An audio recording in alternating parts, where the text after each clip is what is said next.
Okay, kita tengok sini tutup hidup dia tengok. Macam ni. Kan? Macam ni. Atas. Oh, bunyi gitu je. Tak. Kau main-main lah kita kat tempat gelap macam ni. Tutup hidup. Bateri kau. Macam ni kan. Ini salah satu punca sebenarnya. Rosakkan kepala bateri.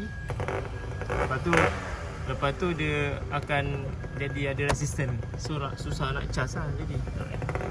Asal elok je. Ni bateri pinjam. Sebelum ni dah kong dah bateri. Bateri pinjam, bateri ni leaking macam ni lah. Kenapa dia leaking macam ni? Masa pasang bateri ketuk kepala bateri. Kalau main ketuk-ketuk kepala bateri, ni ada punya jawapan dia.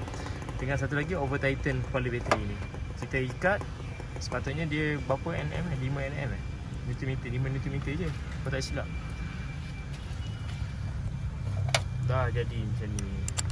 Okay, bateri baru aku pakai Astra. Dulu bateri ni okey tau. Dulu lah, further keluar. Lepas tu dah lama-lama macam tak okey pula rasa. Tapi still beli lagi.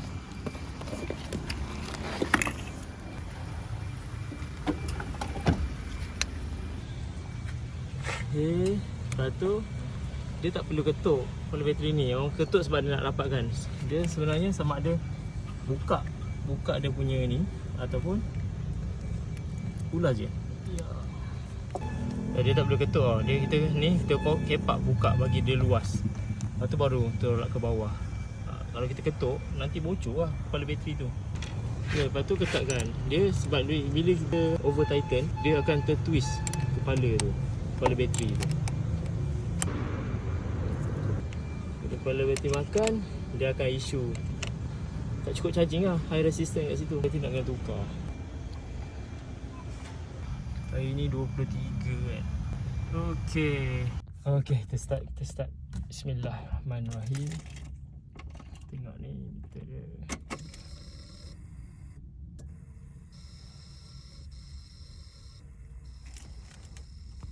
Apa?